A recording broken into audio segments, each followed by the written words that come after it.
हम लोग बनाएंगे। और अगर आपको ये वीडियो अच्छा लगेगा तो सब्सक्राइब कीजिएगा और लाइक कीजिएगा। The total cost of 3 tables and 2 chairs is ₹1850।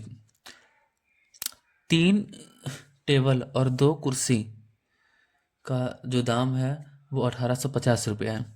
If a table cost ₹75 more than a chair, अगर जो टेबल का जो कॉस्ट है तो जितना कुर्सी का जो प्राइस है, चेयर का प्राइस है, उससे ₹75 ज़्यादा है एक टेबल का प्राइस, और टोटल खरीदने में ₹1850 लगता है। Then find the price of each, सबका प्राइस कितना होगा।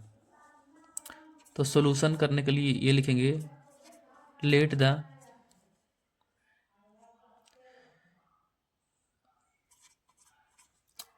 Table cost rupees x. यहाँ टेबल नहीं, सबसे पहले चेयर कर देते हैं। चेयर करेंगे तो ज़्यादा आसान लगेगा। Let the one chair cost ₹, अगर एक चेयर का दाम ₹X है, and one table cost rupees, then one table cost rupees कितना होगा, X प्लस ₹75 होगा। एक चेयर का दाम टेबल के दाम, चेयर के दाम से ₹75 जाता है एक टेबल का दाम, तो X प्लस 75 हो जाएगा। अब कह रहा है तो देन 2 चेयर कॉस्ट भी कितना हो जाएगा, 2 चेयर का कॉस्ट कितना हो जाएगा, 2x, and 3 table cost rupees कितना हो जाएगा, 3 से x प्लस 75 को मल्टीप्लाई कर देंगे। अब होगा अकॉर्डिंग टू क्वेश्चन, ये हो गया 2x और प्लस 3 इंटू एक्स प्लस 75। हमको दोनों को लेना है ना, तो दोनों को जब टेबल और कुर्सी दोनों को लेना है तो प्लस करेंगे, दोनों हम एक साथ ले रहे हैं, तो दोनों का कीमत कितना है, ₹1850। तो ये बन गया इक्वेशन। अब इक्वेशन को सोल्व करते हैं। 2x प्लस 3x प्लस कितना हो जाएगा, 5 3 15, ₹225 हो जाएगा, ₹1850। अब कितना हो जाएगा, 2x plus 3x 5x is equal to 1850 minus 225। Then 5x is equal to 5 में से 4 में से 2 जाएगा तो 2, 8 में से 2 जाएगा 6, ₹1625। तो x इज इक्वल टू 1625/5। अगर इसको काटेंगे तो कितना हो जाएगा, 5 3 जा 15, 12 बचेगा, 2 नहीं, यहाँ 25 होगा। फिर से कर देते हैं, 5 3 जा 15, एक यहाँ बच गया 12, तो 5 2 जा 10, 2 25, हाँ 325। X is equal to 325। मतलब कि 2 चेयर कॉस्ट कितना हो जाएगा, 325 into 2 is equal to 650, and 3 table cost कितना हो जाएगा, एक्स 3 इंटू एक्स का वैल्यू कितना था, 325 प्लस 75 इज इक्वल टू हो जाएगा 3 इंटू 0, 5 5 10 का 0, 7 2 9 9 1 10 का 0, हाथ बचा 1 3 400 हो जाएगा, तो मतलब ₹1200। तो 1650 1850 हो जाएगा। एक का दाम ₹650 होगा, दूसरे का दाम ₹1200 होगा। यहाँ तो लिखे ही नहीं।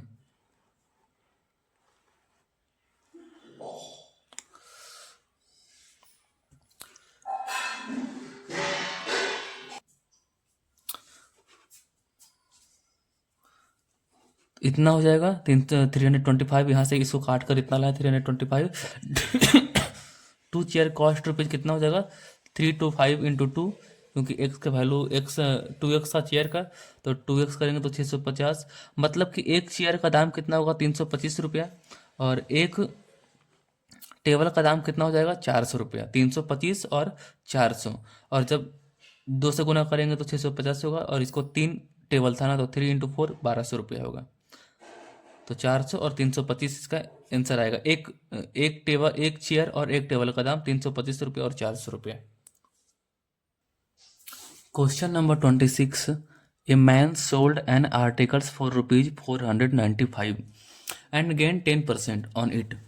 मतलब कि जब एक आदमी किसी आर्टिकल्स को 495 रुपये में बेचता है, तो उससे उसको 10% का फायदा होता है। Then find the cost price. तो उसका कॉस्ट प्राइस सीपी कितना था उसका, मतलब कि वो तो सेलिंग प्राइस ना हुआ, सोल्ड सेलिंग प्राइस 495 रुपये में बेचा, तो 10% का फायदा होता है। तो इसको एक तरीके से यही बना सकते हैं। सबसे पहले हम लोग जो अलजेब्रिक एक्सप्रेशन से करना है ना, तो पहले अलजेब्रिक एक्सप्रेशन से बनाते हैं। तो लिखेंगे इसको, solution, let the cost CP be x, rupees x.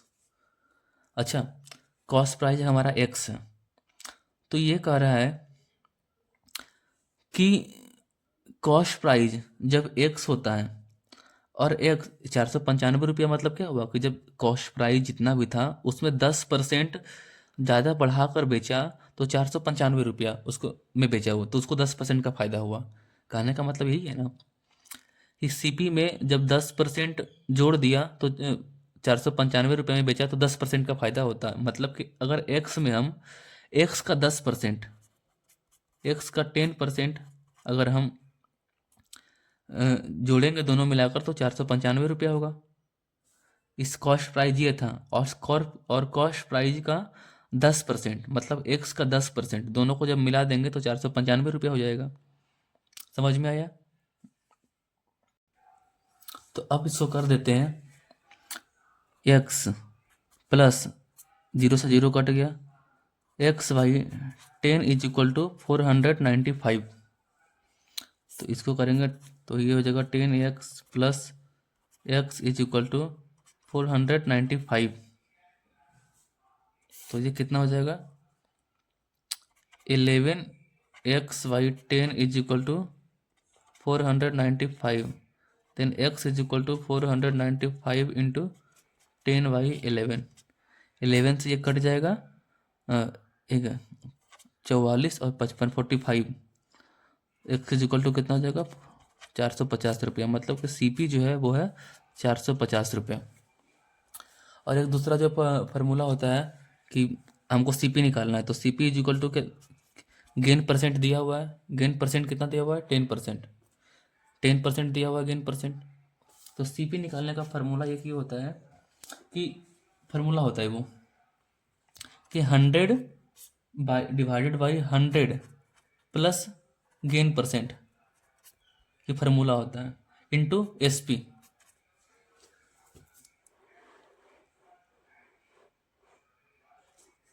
तो सीपी इज इक्वल टू कितना हो जाएगा, 100/100 प्लस गेन परसेंट कितना हुआ था, 10, तो 10 इंटू 495।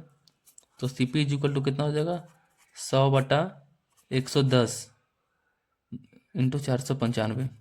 अब काटेंगे तो 0 से 0, और 11 से कितना बार में कट जाएगा, 45 मरतबा में, तो 45 × 450 रुपया। वही फार्मूला होता है।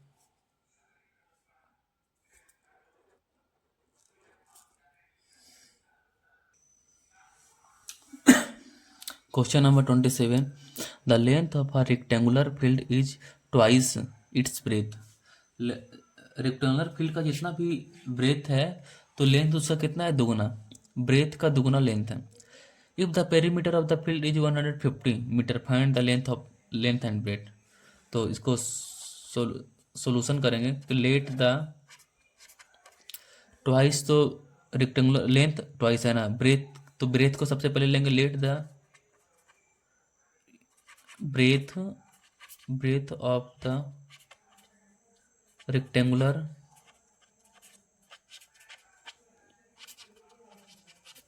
field be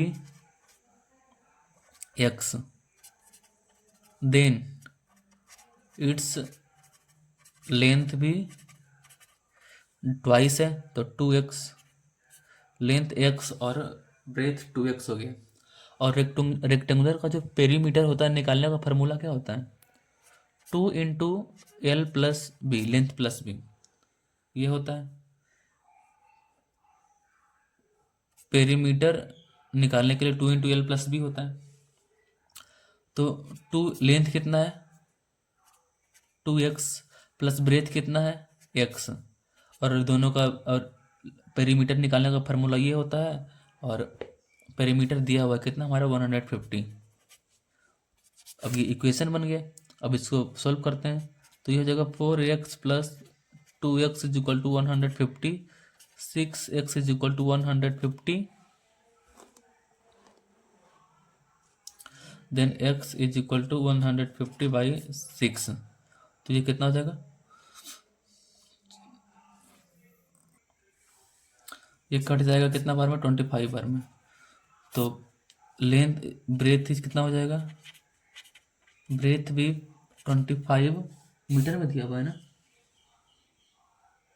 25 metre. और लेंथ कितना हो जाएगा? 2 × 25 = 50 मीटर। ये इसका आंसर हो जाएगा। 2 equal side of a triangle are each 5 metre less than twice the third side. तो इसको सॉल्यूशन करने के लिए ऐसे लिखेंगे, let the third side of triangle भी x। थर्ड साइड को हम x मान लिए। देन 2 इक्वल साइड भी कितना हो जाएगा? 2 इक्वल साइड जो है वो क्या कर रहा है कि जो थर्ड साइड है उसको दुगुना कर देते हैं तब। तो थर्ड साइड x है तो उसको दुगुना कर दिए तो कितना होगा? 2x। 5 metre less than twice the third side. जब थर्ड साइड को हम दुगुना कर देते हैं तो थर्ड साइड को हम 2x कर दिए हैं। और 2x करने के बाद 5 मीटर लेस, 5 मीटर कम कर दिए। तो इतना हो गया उसका लेंथ। तो ये जो लेंथ हो गया वो कितना हो गया? जैसे कि अगर ये ट्रायंगल है तो ये तो हो गया थर्ड साइड, ये हो गया एक्स। लेकिन जो आइसोस्केलेस ट्रायंगल का जो 2 इक्वल साइड होता है, ये अगर हम इसको, अगर ये साइड एक्स है तो ये भी एक्स हो जाएगा। तो फिर हम दो साइड को एक साथ हम कर सकते हैं ना, 2x। तो इसी प्रकार एक जो साइड है आइसोस्केलेस ट्रायंगल का, जो दोनों इक्वल साइड होता है तो उसका लेंथ इतना हो गया 2x - 5। तो जब दो साइड है तो दो से मल्टीप्लाई कर देंगे। तो यही कह रहा था, ये निकल गया इक्वेशन। अब अकॉर्डिंग टू क्वेश्चन, पेरीमीटर जो होता है,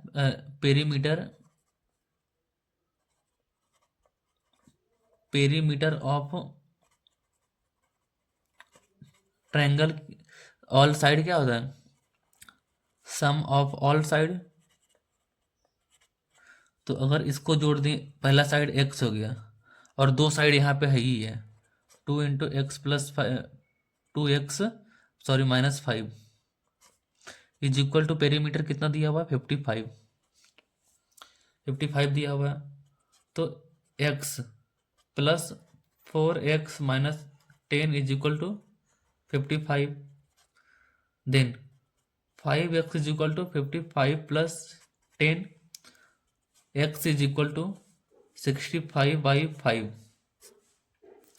ये हो जाएगा 13। तो length of third side be 13 metre and length of 2 equal side भी कितना हो जाएगा? 2 × 13 - 5, 26 - 5 इज इक्वल टू 21। और 21 दोनों इक्वल साइड होता है इसलिए 21 21 13 एक साइड 13 जाएगा, बाकी दोनों साइड 21 हो जाएगा। यही इसका आंसर है। तीन हुआ, तीन साइड, पहला साइड होगा 13 मीटर, दूसरा 21 मीटर, और तीसरा भी 21 मीटर। क्वेश्चन नंबर 29 कह रहा है two complementary angles, two complementary angles differ by 8 degree, find the angle. तो सबसे पहले कंप्लीमेंट्री एंगल जो होता है ना, उस कंप्लीमेंट्री एंगल कहते हैं 90 डिग्री को। जब दो एंगल को जोड़कर जब 90 डिग्री होता है ना, कंप्लीमेंट्री डिग्री 90 डिग्री तक ही होता है, उसको कहते हैं कंप्लीमेंट्री। तो कह रहा है कि दो कंप्लीमेंट्री एंगल हैं, डिफर बाई 8 डिग्री, मतलब कि दोनों एंगल में 8 डिग्री का फासला होना चाहिए, अंतर होना चाहिए 8 डिग्री का। तो एंगल बताइए। तो अब हम इसको करते हैं, लेट द कंप्लीमेंट्री एंगल भी, लेट द सॉरी नहीं, late the one COMPLE complementary angle भी x डिग्री। अगर एक x डिग्री है तो दूसरा कितना होना चाहिए, डिफरेंस होना चाहिए x डिग्री का। तो हम इसको x प्लस कर देते हैं 8 degree. Then other complementary angle भी कितना होना चाहिए। अच्छा, x डिग्री है तो दूसरा 8 डिग्री का अंतर होना चाहिए। मतलब कि अगर x+8 हो या x−8 हो, कोई दिक्कत नहीं है। अगर हम यहाँ पे x-8 भी कर देंगे और प्लस भी कर देंगे ना, तो कोई दिक्कत ना होगा, आना उतना ही है उसको आंसर। है तो 8 डिग्री से कम ही ना। अगर मान लीजिए कि अगर सपोज करिए कि अगर x डिग्री = 50 है, पहला एंगल 50 डिग्री का है, तो दूसरा एंगल कितना होगा, 8 डिग्री का फासला होना चाहिए, मतलब दूसरा 42 डिग्री का होगा। माइनस करेंगे तब, और अगर इसको प्लस कर देंगे तो कितना हो जाएगा, 58 डिग्री का हो जाएगा। आखिर है तो बड़ा 8 डिग्री का फासला है दोनों में, तो बस वही करना है। Other degree x-8 according to question. अब दोनों कंप्लीमेंट्री एंगल को जोड़ देते हैं, एक x डिग्री प्लस x-8, और कंप्लीमेंट्री डिग्री का सम, कंप्लीमेंट्री एंगल का सम कितना होता है, 90 डिग्री। तो 2x = 90 डिग्री माइनस 8 डिग्री, तो कितना हो जाएगा, 90 डिग्री माइनस 8 डिग्री कितना हो जाएगा, 82 डिग्री। देन x = 82/2 मतलब 41 डिग्री। तो कहने का मतलब ये हुआ कि अगर पहला एंगल वन एंगल 41 डिग्री का होगा तो दूसरा कितना होगा,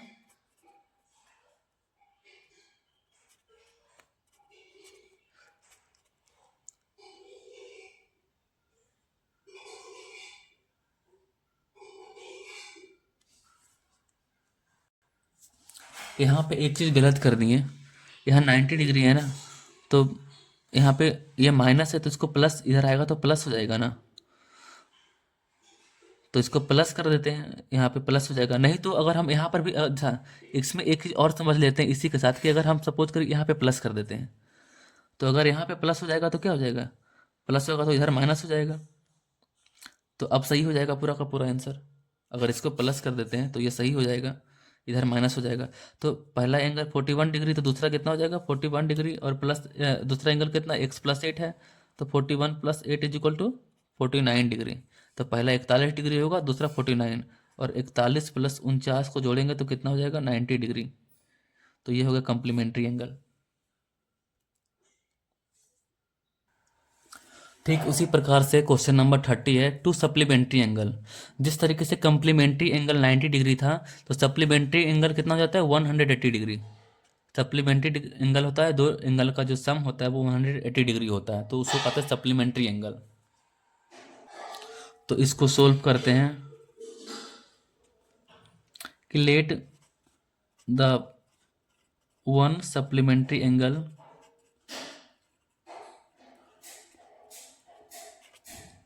सप्लीमेंट्री भी x डिग्री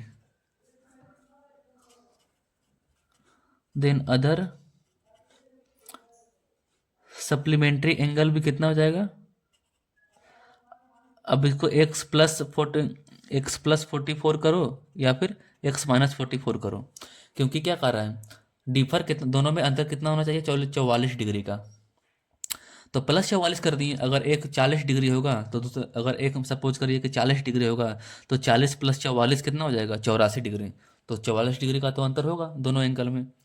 अब अकॉर्डिंग टू क्वेश्चन करेंगे और इसको बना लेते हैं। पहला होगा x डिग्री और दूसरा होगा x+44 डिग्री, और दोनों का सम कितना होना चाहिए, सप्लीमेंट्री है तो supplementary is equal to 180 degree. तो 2x is equal to 180 degree minus 44 degree. तो ये x इज इक्वल टू कितना हो जाएगा, पहले इसको घटा लेते हैं, तो घटाने में कितना होगा, 6 और 136 डिग्री/2, तो कितना हो जाएगा,